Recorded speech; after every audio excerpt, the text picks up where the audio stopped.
Hello friends, welcome to the MARE Podcast. Before we get started, you can find our podcast on Spotify, Apple Podcasts and YouTube. Don't forget that you can find more about the MARE project at www.marehamburg.com, and you can support the project and this podcast through Patreon. All the links are in the description. Enjoy! Hello friends to another episode of the MARE Podcast. We have Rebecca here tonight with us. Hello Rebecca, welcome to the podcast. Hello, thank you for having me. It's a pleasure to have you here. And before we start, I think I should share a little story about you, because you are actually the first person who replied to me about this podcast. You didn't know that. Oh. You're just finding this out. You were the first person who replied back to my email about this podcast. So you were the first confirmed episode. And yes. So first of all, to congratulate you on this, I'm using a new microphone today. Second of all, even though you're not the first episode, you were the first confirmed episode. And I have to say that in Rebecca's email, she wrote some very nice and warm words about how what we're doing here is important. And I think it was like the first email I received, and it was overwhelmingly nice. And I want to thank you for this, because this is something that we discussed with the MARE people about doing, and we thought it was important. We thought it was something that we should do, but at the same time, we were not sure if this is just in our heads, of this whole project, this whole podcast about young researchers, and we believing that they have something to say, and Yes. and hearing it from someone who is not in the MARE committee saying that this is important and we should be talking about this was very nice. So thank you. Let's start by saying thank you to you for saying those words.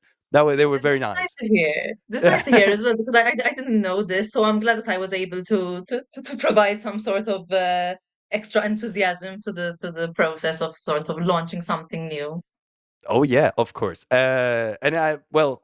Let's hope that this goes well, and your warm words are find a place in the world, that this is actually something that makes a difference in the field of maritime archaeology. But anyway, enough for me. Do you want to talk to us about yourself? So let's start from where you're from. Where are you right now? Okay, so I'm Maltese. I'm from Malta, still in Malta. There were plans to leave Malta, and then I started a PhD in Malta, so still in Malta. So Yes, if you so would leave Malta, where would you go? What were the plans? I do like Northern Europe. I wanted to go. So after my bachelor's, I was aiming and building up to start a master's at the University of Leiden in the Netherlands, focusing on museum studies and archaeology. However, things changed. Nonetheless, I still aim to work in Northern Europe. Nowadays, I'm seeing that more my field would be in, for instance, Sweden or Denmark, even possibly the UK.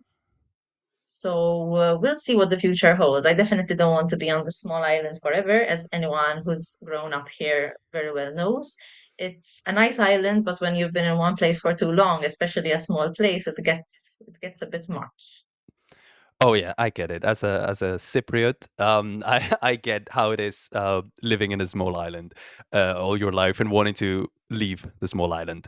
But we can talk about island syndrome later on. So you talk about cultural heritage management, and this is what you're doing, right? Cultural heritage management. So you want to talk to us about a little bit about your research and what you're up to. Yes. So currently, my research focuses on deep water, cultural heritage management, and communication. I chose deep water rather than underwater just to be a bit more annoying, fill a bit more of a lacuna, because that's apparently just how I like to be.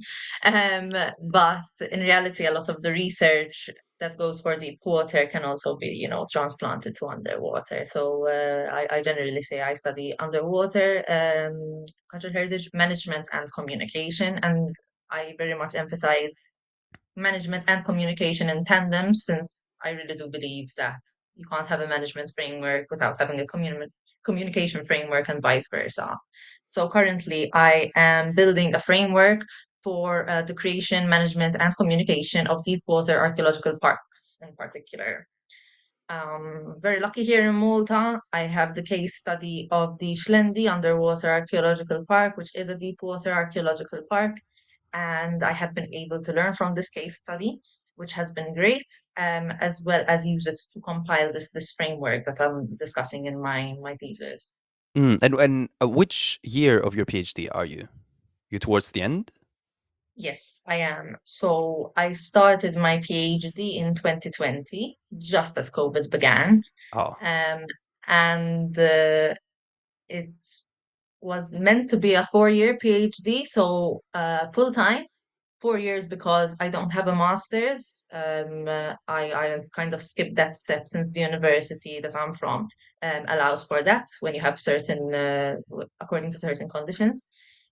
So there was 4 years full time. I ended up having to take a suspension of studies, which extended it to 5 years. So 5 years should elapse in March, but things that occur during the PhD that you don't account for have necessitated that I extend it until September. So this September will be the end because I just can't do it anymore. Oh, you can't do it anymore. So you are one of those people that grew tired of their research, or you grew tired of like the PhD life. I love my research. I enjoy it. It's just I when I was when I started out my research, it was during COVID, which was a major blow because I wasn't able to do the practical part of my research at all. And also, as anyone doing a PhD knows, a PhD is an extremely isolating experience. So when you don't have a network, which usually you build up in your first years, it's kind of it is very difficult to find that enthusiasm to go on and really understand, like, what am I doing? And am I doing the right thing? And who can I ask about this? Who can I discuss things with? So, and that's kind of what led to the suspension of studies. After which I was fortunate because COVID had passed, the masters that we have at the University of Malta opened up again for the underwater students. So I was able to attend some of those lectures, network, form a group of like-minded friends. And that helped a lot. So, and then, conferences are happening again. You travel to conferences and everything is just so different. So I really believe that had I not started during COVID, it might have taken a different trajectory. Hmm. Very It's interesting. just So, yeah. after 5 years, it's tiring. Oh yeah, I get it. I get it. But what made you go into the PhD in the first place? Because you So skipped the master, so you were dedicated. You went for it like straight for that PhD. Because some people would say that, oh, I did my master's just to see if I really like research, if I really like, doing this kind of full time. And if they do, they go into the PhD. If they don't, they go into other things. So what made you go into that PhD straight away?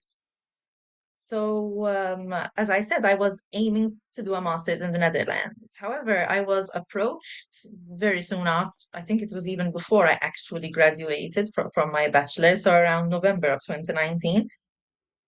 I was approached by my current supervisor, Timmy Gumby, to meet up for a meeting, and it was quite funny. And I thought it was related because that same week, a job vacancy for a coordinator with the Underwater Cultural Heritage Unit at Heritage Malta opened up, and I applied for it. So I thought that Timmy was going to talk to me about this. However, he waited specifically until after the interview so that there wasn't a conflict of interest, so that he would present an opportunity that he wanted someone to embark on, which was research upon the Schlendi site. His angle was more scientific. He wanted someone to study pottery types, categorization, and also how we can numerically quantify the amount of pottery on the site. So this is an area that I would not claim to be a specialist in at all. Pottery analysis, anything, anything using computers, not really me. However, he did say that, look, you're the first person I've approached. So if you have a different perspective that can be taken to the Schlendi site, then let's discuss that. And immediately I said, well, I'm aiming to a more museological field. I'd like to work in a museum later, and I really want to study how we can communicate what's in museums better with people. And thus was born my thesis, basically. So I really went into it because, well, I was approached by Timmy. when someone approaches you, immediately you feel like a bit more honored, like, oh, like if someone saw this potential in me, then I should do it. Skipping the master's step at that point didn't seem like a big deal to me because I knew that if I was going to do a master's, then I wasn't going to do a PhD because a master's abroad would have cost quite a bit of money. So if I were to do a master's in Malta, which would have cost significantly less, it would be a master's by research. And I felt like I could still gain the same experience by doing, instead of a 3-year PhD program, a 4-year one. So after deliberating it a bit, it seemed like a great opportunity that if I turned down, I would regret, and that I was sort of a, a way was paved for me to reach a position or a qualification higher than I had anticipated before. Yeah, very interesting. Very nice to see professors like tenure professors approaching students with potential and offering this kind of opportunities. And I think it really shows if someone is maybe in their bachelor years doing something similar, that if you're if you care about it, and if it looks like you can do it and you have potential, things will happen eventually, no matter where you're from, no matter what you think you're doing. But I wanted to ask you a bit more about your choice of research, because you don't hear much people say the words that you just said. I don't like pottery. I want to work in museums, because I think it's kind of joke in the archaeological community that everyone does pottery nowadays. And if you go into a lecture about pottery, you see it's 70 people, and it's like a cult of the people doing pottery. But you said no to pottery, and you seemed really, really dedicated into working on museums and communicating archaeology. So I wanted to ask to pick your brain a bit on that. Why you wanted to do that? Why museums? Why communicating archaeology? So I don't, I can't trace back a point where this interest was born. However, I do like stories. I like telling stories. I've always liked writing stories. Writing was a great outlet for me. I had English at A level, which is the level you're studying when you're 18, and I used to love to write. And in fact, before I had chosen archaeology bachelor's, I wanted perhaps journalism. So I always liked telling stories, and so I carried that with me throughout my bachelor years, and I realized, well, we've studied a lot here. I go home to a family of scientists, okay, a family of chemists. And what I'm telling them, they can't relate to. Then I'm going back to university and I'm learning all these things. I'm like, wow, this is so amazing. I'm going home and telling them what I learned about it. They're not understanding this. And I'm realizing there's something missing between the wonders that we learn at university and how rich this culture that we're exposed to in this academic environment is, and carrying that to the outside world. So what I wanted to see was if our museums are really sort of delivering on that, making that link between the academic and the public. And that year, my final year as a bachelor student, Tim Shadlahal had visited our university, and he was talking about a specific museum in Edinburgh, I believe, that was using contemporary art within the archaeological context to sort of explain different facets of the archaeological story. And I was like, that is so cool, because for a long time I have various interests. Okay, so I like history of art, I like architecture, and so on and so forth.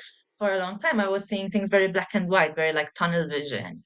And now I'm seeing how we can learn about things in different ways, and how, for example, my very scientifically minded, like chemistry, medicine oriented family perhaps could take an interest in archaeology if it was presented to them in a way that was more appealing to them.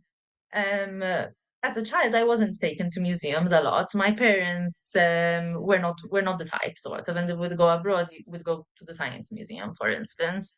So this is not a criticism to them, but it's funny because normally you find people working in museums as people who've been going to them all their life and have been in love with them all their life. But I think the fact that I wasn't taken to them as much um, created more of an appeal. So, and then at the age of sort of 16, once I started discovering that there are these artifacts and these paintings and this and so on, and more about this artist and this sculptor, and so in different museums, there was like an impetus to know more, to learn more.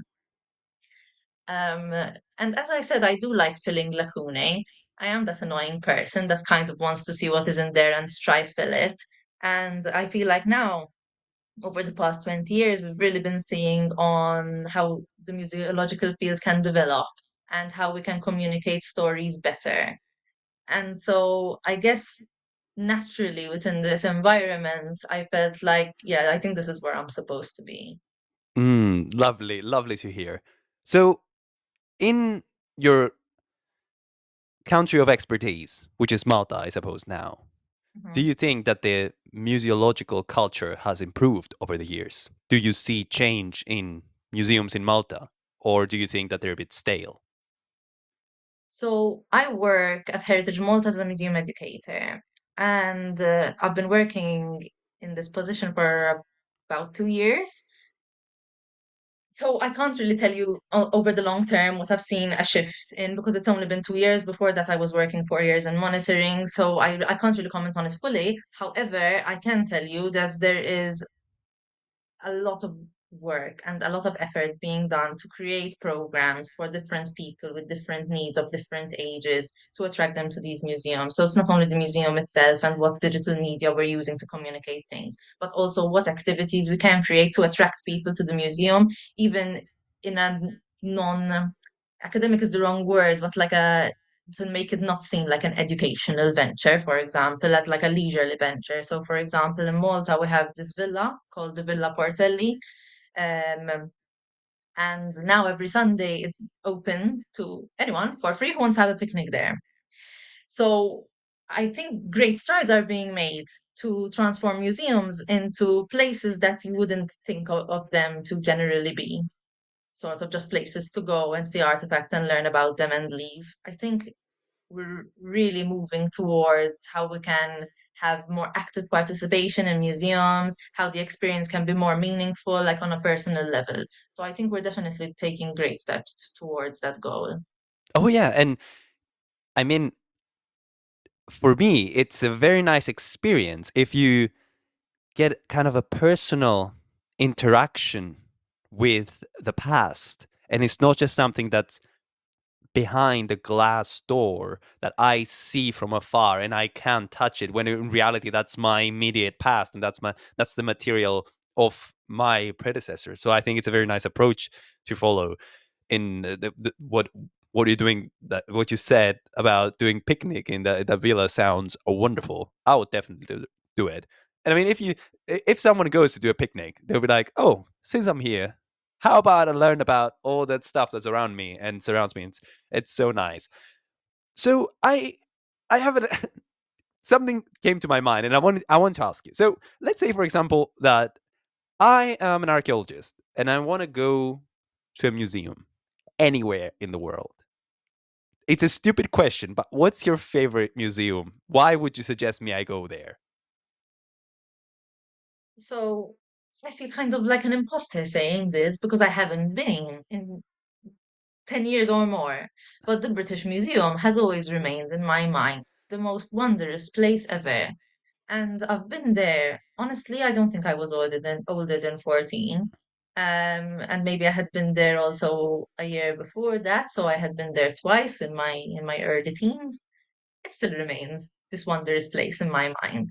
And I'm saying I feel like a bit of an imposter because I don't know if I go tomorrow if it will still have the same impact on me if I walk in. But honestly, I think yes. I have a very photographic memory and I can just remember everything still. Okay, that's you were giving me a wonderful kind of pass through to talk about a lot of things. Because me, I mean, I live in the UK, right? So I've been to the British Museum at least 3 times the past year, and on the one hand, it's amazing. right? It's an amazing museum. You go in, you see literally everything.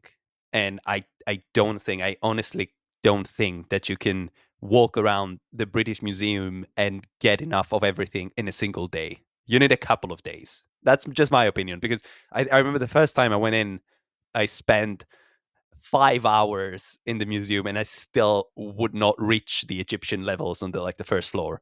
Uh, and I would say I am exhausted and I need to come again to see the rest of it. And I remember skipping half of the museum after 5 hours of looking at things. Of course, me, I'm overexcited and spend a lot of time looking at archaeological stuff. On the other hand, a lot of people now listening would say, yeah, but it's stolen, right? We had this discussion today, in fact, and I was so my colleague was speaking to someone who works within the education department in Malta, and he was stating how the British Museum basically has, a bunch of stolen artifacts. Nothing is actually theirs. And I said, yeah, in fact, the weirdest feeling is going to the Acropolis Museum, standing in it, looking at the Acropolis, looking back and seeing like half the frieze of the Pantheon. So that's very odd.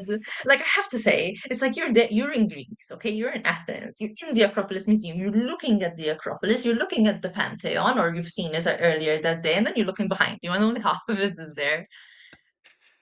Yeah, and I think that I mean, there's a funny story where I've been to the Acropolis Museum a couple of years ago, so not recently, but I remember vividly how petty they were. And on the pieces of the frieze that were missing, they would put a yellow sticker with BM on it, British Oh, Museum, and I'd say, "Oh yeah, that's petty." But I mean, what do you think? I want to hear. Like, you're an expert on museums. What do you think? Should they like give them back? Is it even possible to give something back?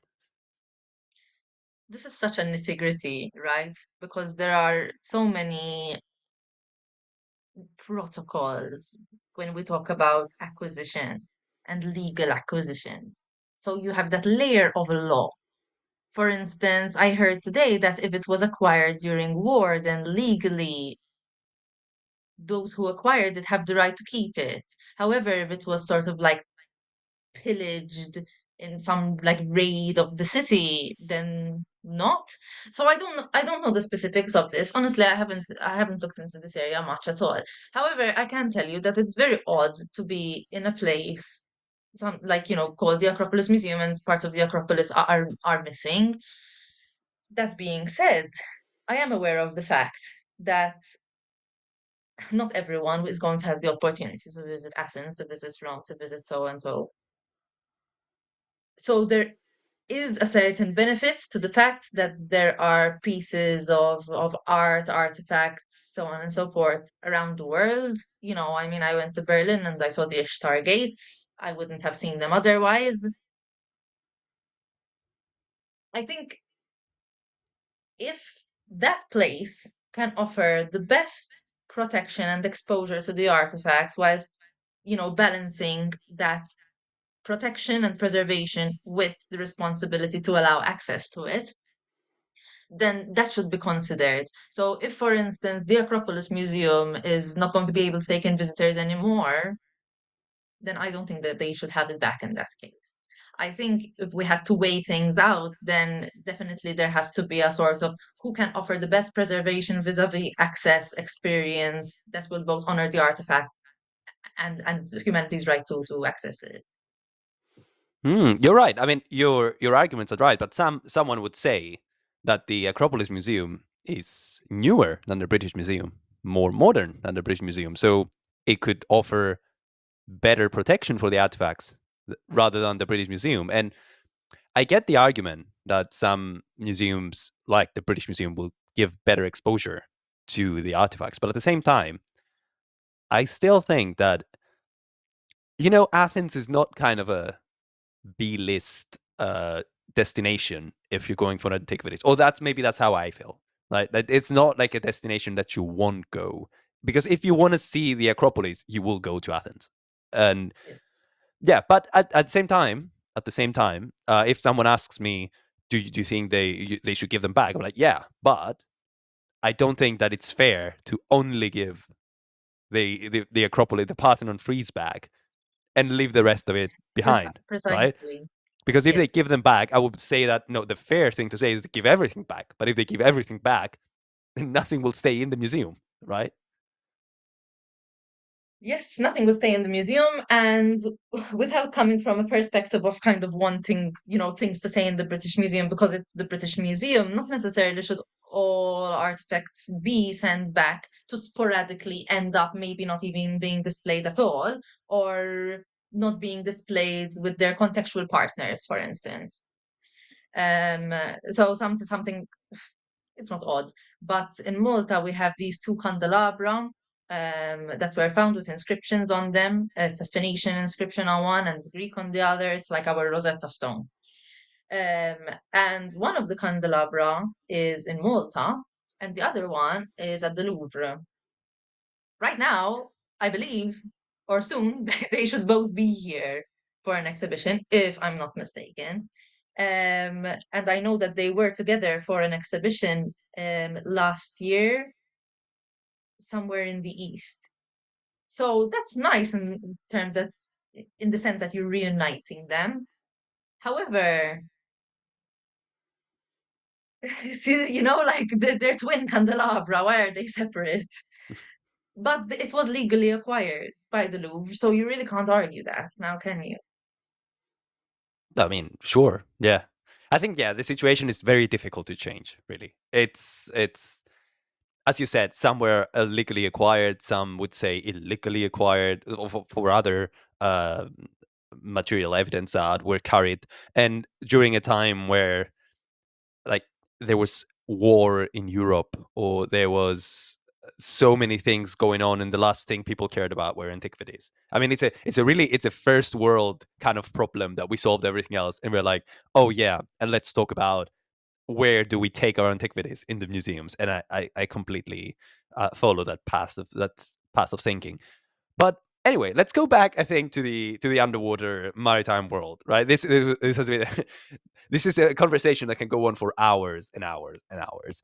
Mhm. So I wanted to ask you some to interpret something that you wrote, of course. So it shouldn't be hard, but you wrote at the heart of my research. It's subverting the perception of out of sight, out of mind when it comes to maritime archaeology. And I think this is really beautiful. And I want you to explain to me what you mean by subverting the perception of out of sight, out of mind. Okay. So out of sight, out of mind is a phrase that I hear a lot, read a lot. My supervisor loves to say it a lot. And I think subverting that perception is the heart of the current work that's going on within the underwater cultural heritage sphere in Malta. And what I mean by that within my thesis is highlighting that technology is progressing. Nowadays, what was previously inaccessible is in some way, shape, or form accessible.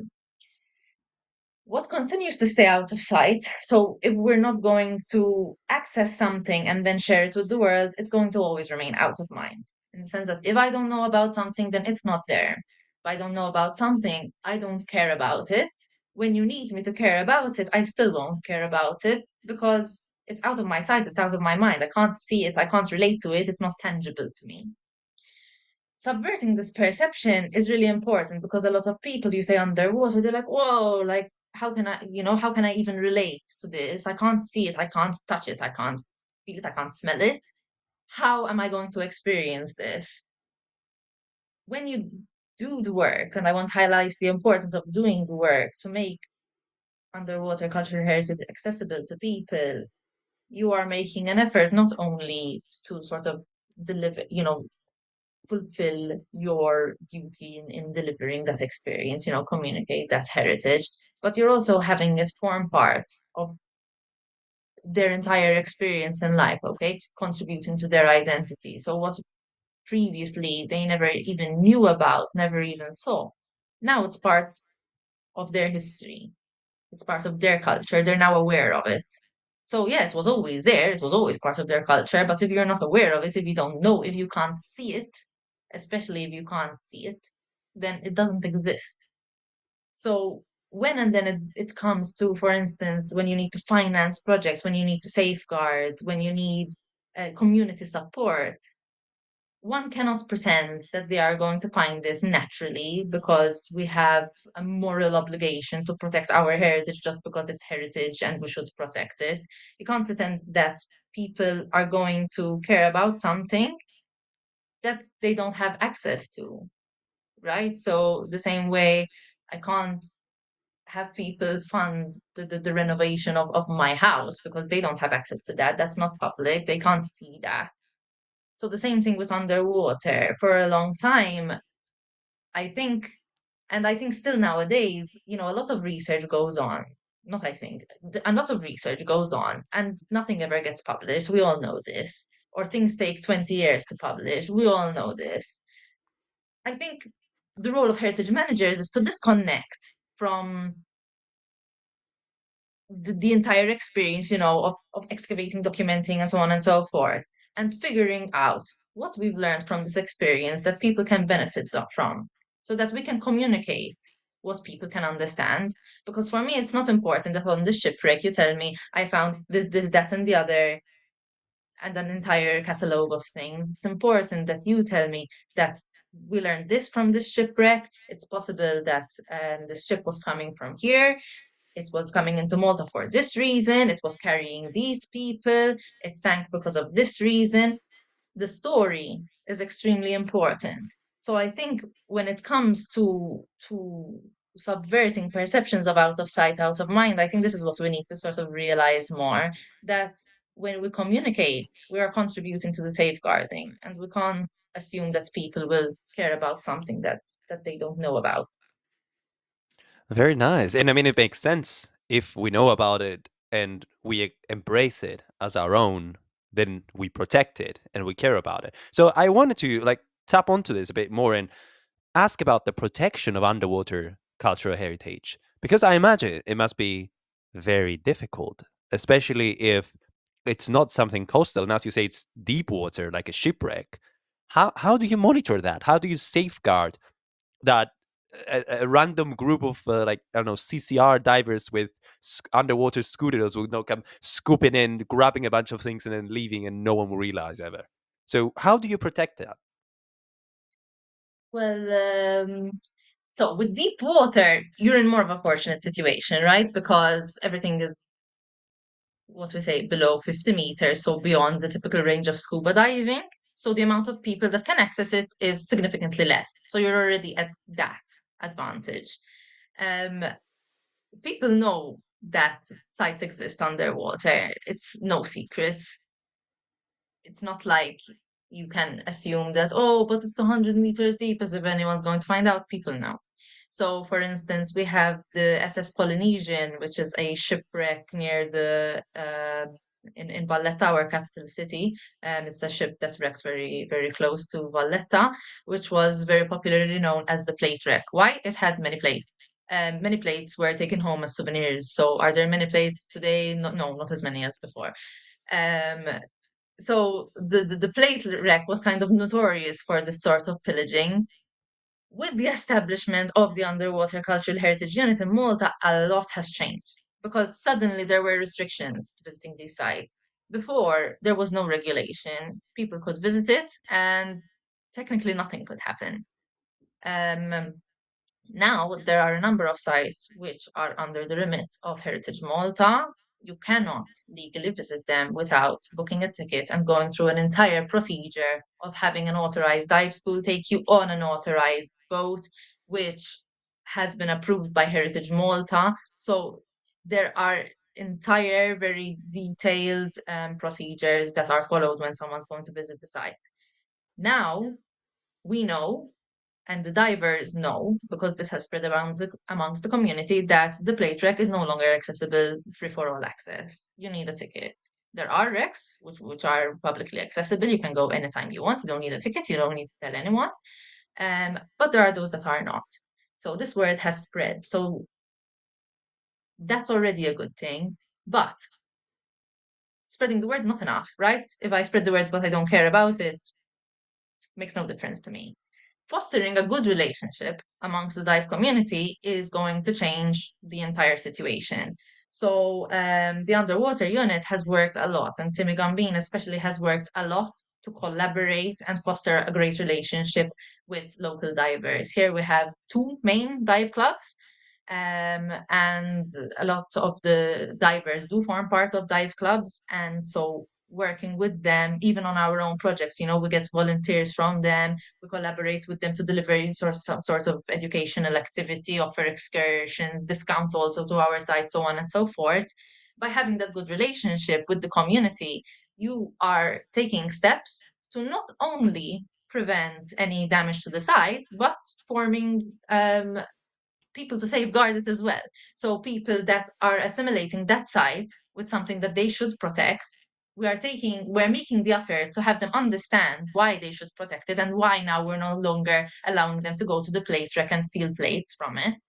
Then naturally you've formed your sort of custodians, if you will, that they're going to safeguard the site themselves. So building that community relationship and harnessing that support, in my mind, is the only way that you can protect something that you cannot physically build a gate around.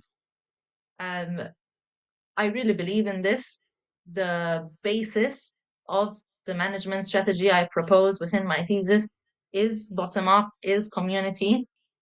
I don't think that anywhere in the world, especially when we're talking about coastal sites. Now, when we're talking about international waters, that's a totally different story. But we're talking mostly, coastal sites. Think of your parks, think of Bahia, think of the Baltic. These are all coastal. People know about them. There are communities which have a relationship with them. They're very close to them. Without building that relationship, it won't work. And there are several different communities, not just the diving community, that's going to contribute to safeguarding and monitoring an archaeological site from illegal activities like looting and so on. You have your fishermen. In Malta, we have a thriving fishing industry. Nowadays, unfortunately, not so much individual, like small scale fishing, but larger. Having a good relationship with them is immensely important because, of course, they are carrying out their activities in an area which is shared. So, our interventions are interfering with theirs and vice versa. Having that relationship is going to aid understanding and aid even support for similar ventures, right? Because I help you, you help me. You have the local communities, just fishing towns. So, for example, the Shlendi shipwreck is located in Shlendi, which is a little fishing village. There are inhabitants, mostly seasonal inhabitants, but these people, take walks on the coast. If someone's diving there, you'll know because there'll be a boat. People talk, people love to talk. Having them report on these activities, but also having them know why we should be protecting this wreck, why this is not important to me as the Heritage Authority, but it's important to you, it's part of you, speaks volumes about what we can do for protection. When I was applying for government funding for my thesis, someone asked the question, but why would we make these sites known to people? Why would we turn this into a park? Why are you saying that education is so important and we should show everyone what there is underwater? Because and then everyone will know what there is underwater and they're going to go and take advantage of it. And that is true. But the educational basis needs to be in place, correct? Because I'm not going to go and broadcast that there are all these sites and finish my sentence there. We've spent loads of years here building up a community and building up an educational system within Heritage Malta as well, and even Timigam being of his own accord visiting schools, mostly starting from the children to educate them in these values. Once you have that, then when you introduce these things, these subjects to people, then you have to rely on that educational system to support, to bolster the site, because people are going to find out about them anyways. It's not enough to keep them hidden. People will know where they are. This is not the solution anymore. Nothing is kept a secret. Um, so I didn't get that funding, by the way. I don't think she liked me much. I don't think she agreed much with the stance. I do understand her perspective. Perhaps maybe even, knowing in the past cases that have happened where, sites were pillaged and, you can't trust people because people are horrible and they're selfish and they take everything on for their own. I do understand that perspective, but I really do believe that once you invest in an educational program, in harnessing relationships with the community, then you can really start to understand why the out of sight can't remain out of mind, and why when it becomes within reach, all round, everyone is going to benefit. Oh yeah, and but my first question was how do you reach people? But you kind of answer that on how do you reach people? How do you get people to be interested in what you're doing? My first comment will be that I find it quite shocking that you went to receive a government funding about advanced. Usually, you told them, "I want to work for your benefit, your direct benefit," and they say no, because sometimes when you do some research in archaeology and you go ask for funding and you say, "I'm gonna study the amphoras that moved from no, Germany to the UK in the Roman period," someone would say, "Why do we care?" And I mean, they will be right to do so in some ways not, of course. But you went in and you're like, "I have this project that will directly benefit you," and they said, "Well, no, why should we care?" But yeah, I think you're absolutely right that, and now that nowadays information flies. There's nothing hidden. Nowadays, I can go to Google Earth and see the satellite images and spot out wrecks from space without needing to move from my couch. So I don't think the argument of people should not know is valid nowadays. But that's just my opinion. So let's just take, since I see you're kind of idealistic, you kind of believe in people, you want people to be involved in this. You're not in the pessimistic side of everything is grim and dark and people are don't care about anything. So what is your ideal scenario of like achieving a kind of like an amazing status of protection of cultural heritage? What's like your ideal world? Is it a world where people are don't need other people? Because you say we need to create an educational basis, and I agree, but I would say that this needs people, money, time, investment, involvement. So do you think that this is something that should happen for the next, I don't know, 10 years, and then trust the process that the kids will grow up and they'll teach their kids to protect them? Or do you think that in the perfect scenario this is something that just keeps on happening? Because I don't know about Malta, but in other smaller places, the departments of antiquities are pretty understaffed. So how do you envision this? What's your perfect scenario? How do you see this evolving into the future? There's no perfect scenario, and I'd like to highlight that, for instance, the work that we do at Heritage Malta doesn't aim at sort of creating a new generation of people that are, you know, morally inclined to protect heritage because of this and that. Our education is widespread, it aims at all levels, and mostly it aims to help people relate to areas that they've been living in and amongst their entire life. So when I speak of education, it's not strictly, like curriculum, if you know what I mean. It's, for instance, in the fishing village of Slendi, we set up information panels and even just pictures of the underwater site, of the research that has taken place there before. So back in the 60s, there were there was some excavation and retrieval of artifacts, and we have some really great images of them on a little dinghy with like five amphorae on it. It's great. Exposing people to that in a context where they've not been exposed to that before. That's education. That's showing them what there is. Having people take an interest, fostering, introducing something new to them in there's no proper way, but in a sort of control, not even controlled manner. I don't know the word specifically, but sort of just going out and telling people, oh, don't you know that you have a shipwreck here? Yeah, it's like rich. There's a lot of pottery, a lot of pottery. Yes, for sure. And telling them, like, did you know that there's this Phoenician shipwreck here? And in the past, there were loads of research vessels that went out to find this pottery. And this pottery, actually, they're called amphorae. They used to carry oil from the east through to Malta, and they used to trade in oil here. And yes, these amphorae, some of them actually carried wine instead. Introducing them to that story can change the heritage site from treasure in their mind to heritage site. So I think the ideal scenario would be achieving as widespread as possible an understanding within communities, an awareness, and a perspective within them that views heritage sites as heritage sites and not sites rich in buried treasure.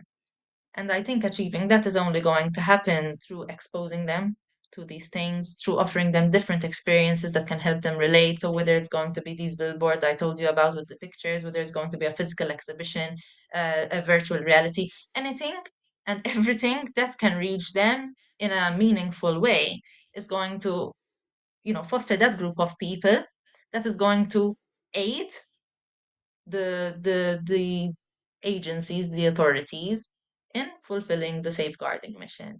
So earlier I mentioned bottom-up systems of management. I think in reality the most idealistic solution is neither, bottom up where kind of communities manage everything, or top down where the agencies and the government and the managing bodies doing everything. I think it's going to be a merging of both. So if a project is going to be enacted, yes, the push can come bottom up and it can come top down. However, you're going to need people with the expertise and the knowledge and the resources, very important, who are going to be able to put that plan into place and figure out what is needed, when this can be done, and who's going to do task one, two, and three. But then the community who are going to be needing, who we're going to need them to, one, support the entire venture, two, possibly look to them for their expertise, and three, ultimately, you know, promote the venture. So support can come by volunteering. Expertise, we're constantly having divers with different expertise come work with us. We're not just archaeologists here, we're not just heritage management managers, but having the community also support the venture is extremely beneficial, because if you're going to come in and out on a boat every day, and you're going to be met by, oh, these archaeologists or these guys taking a part of our sea, we can't fish there anymore. It's not going to be met kindly. The venture is not going to work. They're going to take a negative perspective not only towards you but to the heritage also. Yeah, very interesting. So, do you think your research or kind of the model that you're suggesting can be applied to other places as well, non-islands, maybe other coastal towns? Have you received any feedback from like colleagues from abroad about your model, or do you think it's something that is very local to your context? Yes, so I have done research to investigate what the pillars within the management systems of different parks throughout Europe are. And so I chose Baja in Naples, and I chose one of the Swedish parks of the Baltic parks as case studies to draw up a comparative analysis within the management and communication strategies that these parks are employing vis-a-vis Schlendi as well. And what I deduced is that every park has an element of community involved. It's almost impossible to avoid it. And then when you supplement this with, for instance, Della Scott Ireton, who is my co-supervisor, her research within FPAN and on the parks that she researched within her doctoral thesis, you will notice as well that the community is a large part, and that the FPAN, preserves, it comes from the people. The people put them up, for elevation to preserve status. So it's kind of really great. It's beautiful to see that community is involved, but it's really great to see that there are the same elements present throughout parks throughout at least the parts of the world that I've investigated. So I don't want to speak for the entire world, but I think I can speak from a large part. So we've got the Mediterranean, and then we've got Naples, and then up north in Europe, we still have the community being involved. In fact, one of the Swedish parks, the Dallar Park, um, that was created to bring more economy to that particular locality in which the wrecks are found. So there is immediately a direct relationship between community and wreck, why it's being invested in to make it a park and made public, and the community. And in its management as well. So not only in just its conceptual. So that was great to see, because at least this idealism can be escaped, see what's being done in practice, and then this will support the framework that I'm putting forth. Oh yeah, and I think some people seeing the things more cynical than maybe you and me do would say that if there's a financial aspect to it, people will respect it because of that, and they will care about it because it brings money. I think there was this study about the treatment of animals in a community somewhere in the world. I don't need to name places right now, but it was talking about how people cared about their animals. It was somewhere in Africa because people will it because it has this financial aspect to it that people will go see not domesticated animals like elephants and giraffes and zebras. They would stop hunting them because tourism, safari tourism, will bring more money rather than selling the skins of the animals or the animals themselves or their meat. So there is this kind of other aspect, the more cynical one, that people care about it because it brings money to the community. People will come see the wreck. They will pay money for accommodation, for food, and etc. etc.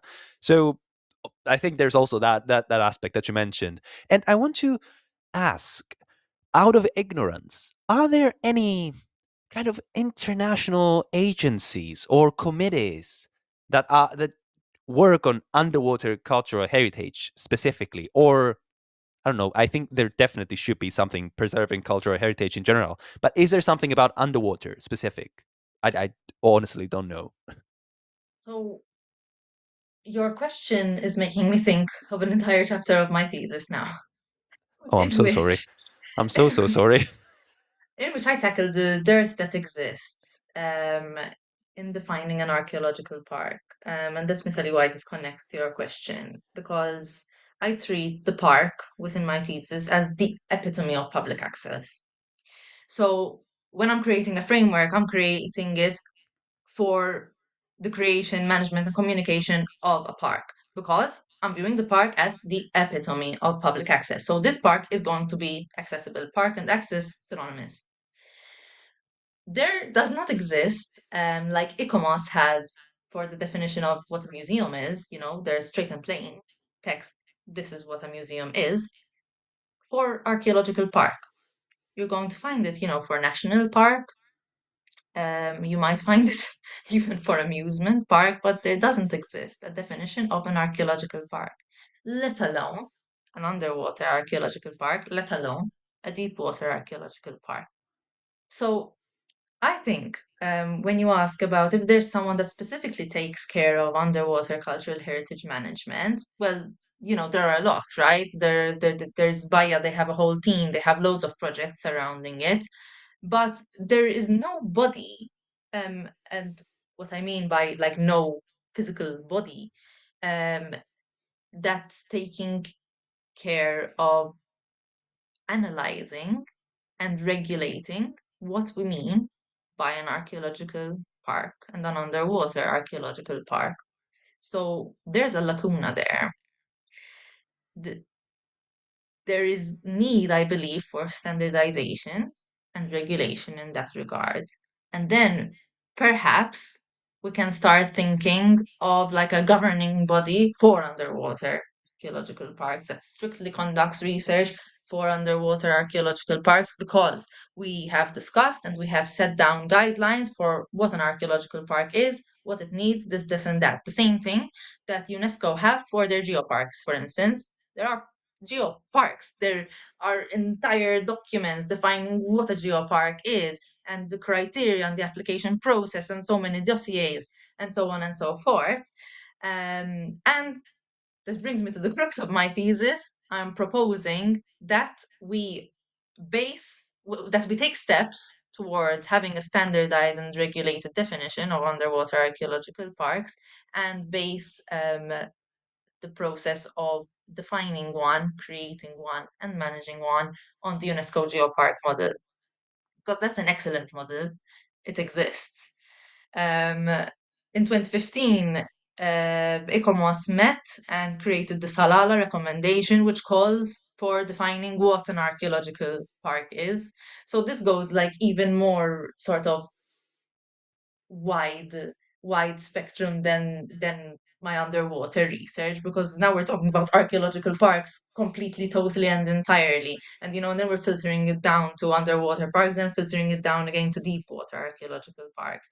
But I really think that before we do that, we can't really have like one body taking care of analyzing and discussing different management techniques and so on and so forth about like all the global parks. Because what is a park? I don't know. You tell me. Yeah, what is a park? I can give you my definition of a park. I mean, I would Um, love to hear your definition of a park. Can you say that, or is I it like not ready can't yet? can't put it into 3 lines yet, nor can I pretend that I ever will, because this is going to, like ICOMOS met to create what the definition of a museum is. This goes beyond me, Rebecca Sherry, deciding that a park is this, this, and that. So I'm not going to pretend that I can provide that definition for you. But what I can say, for example, that in Bahia they have created their own definition for a park. Here in Malta, we understand park in a different way. In the Baltic, they probably understand park in their way. And then in the US, Della was telling me that, for instance, they called their underwater archaeological parks not parks but preserves, because people typically think of a park as Disneyland, an amusement park. So preserves was a more like direct way of communicating um, sort of scope of the park. But then I have an issue with preserve, because preserve is like preserving something, and where is the word access tying in with preserve? And then no, but that's a reserve, and it's so complex. There are so many words to describe different sites, trails, preserves, reserves, parks, that I think standardization really needs to happen. So, and then we can have like single bodies that are going to get best practice models and information coming in from different places, filter it, and then sort of produce that 10-page, 20-page, 100-page document that you can literally hand to the heritage manager, and they don't have to worry about if this is you know right, wrong, credible, done before, best practice or not. Oh yeah, I can't stop being a silly goose. I started thinking about underwater Disneylands right now. I mean, wow, I'm having so many thoughts right now about underwater roller coasters or underwater like Disney parks. Anyway, let's move on. Like, I will stop thinking about that. Maybe it is something for the future. So I wanted to kind of see what how do you see. I see that you care about a lot of things, and I see that you envision to do things and you want to see change in this aspect of the discipline. So you kind of mentioned in the beginning, and then we didn't talk about it much. But do you want? What does the future hold for you? What do you want the future to hold for you? How do you envision yourself in the future? What do you want to do with that PhD in cultural heritage management? So I would really love to get into the curatorial sector. I would really love to work in a museum that's sort of in its infancy, creating the museum, and seeing how different methods and techniques that I've learned through this thesis, but also through my work as a museum educator, can sort of be put together to create a museum. Obviously for underwater archaeology, but honestly, at this point, I don't mind what museum it is. I just want to be involved in something new, something innovative that can reach people in different ways. So I'd like to do something curatorial. Then again, doing so much research on parks and the nitty-gritties. And my father wanted me to become a notary because I'm so attentive to detail, and probably I'm so boring that I would love to be involved in these discussions, in if we're ever going to create, like a convention or a document like the geoparks document, but for archaeological parks. Like I would love to be on the UNESCO team of doing that.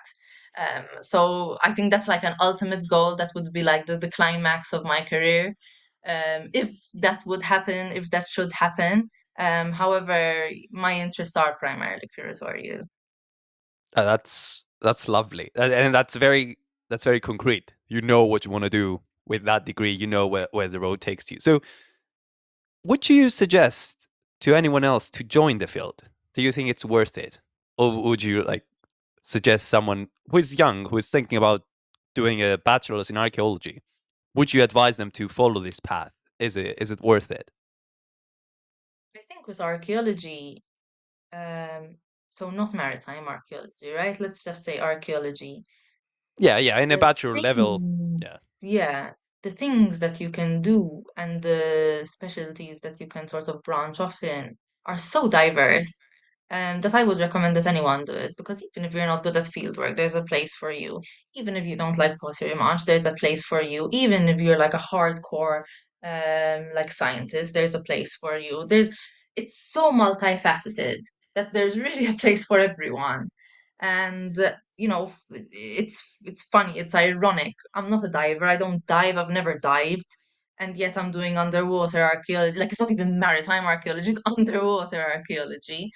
um so in the beginning I was feeling so insecure about it, and Timmy always tells me don't feel pressured to dive and so on and so forth, but at the same time people would encourage, like, if you want to dive you can try. But in the beginning I'd get questions like, but why don't you dive? Oh, it's not scary. You don't need to be scared. But how are you doing a PhD about underwater archaeology and you can't dive? Even though I can't dive, I realize that there's a strength in that, because I want to communicate underwater archaeology primarily to people that can't dive to 50, 60, 70, 100, 200 meters. I can't do that. Most of the world's population can't do that. So, and then I started viewing it as like an edge, sort of. I'm naturally going to work harder to focus on that enormous sector of the population that can't physically access the site. So, even though I'm not a diver, yes, I still did archaeology, underwater archaeology. You're not a diver, you don't want to dive, you can still do underwater archaeology. You will be dubbed a rubber boot archaeologist, but that's perfectly fine. Stick to the rubber boots. Oh yeah, this is the message you want to leave for this episode. Rebecca, this has been an amazing time. You, I can see that you really have a lot to say, and I really appreciate you being here and like speaking your mind and speaking your thoughts out in this podcast. So, do you have any closing remarks for us? Anything you would like to say? Thank you very much for having me. I could go on talking forever and ever, but it's good that we end here because I'll start going off on tangents. That's great. Anyone that's interested at all in the Schlendi Park or further in the sector of management and communication of cultural heritage, please contact me. I do have my university email address, and you can find me also through Heritage Malta as well, if that's sort of the perspective that you're taking, if you want to contact me as a museum educator. And yes, I hope that this was somewhat interesting to people that were watching, I think that was listening. supremely interesting. We didn't sit here for an hour and talk about hard archaeological evidence and finds. I think we talk about things that people care about, right? About how do we access our heritage. And as you said, how do we turn treasure into heritage? And how do we communicate that? So I think it's something superbly important. So thank you very much again. And I hope to see you all guys next time. Bye. Bye.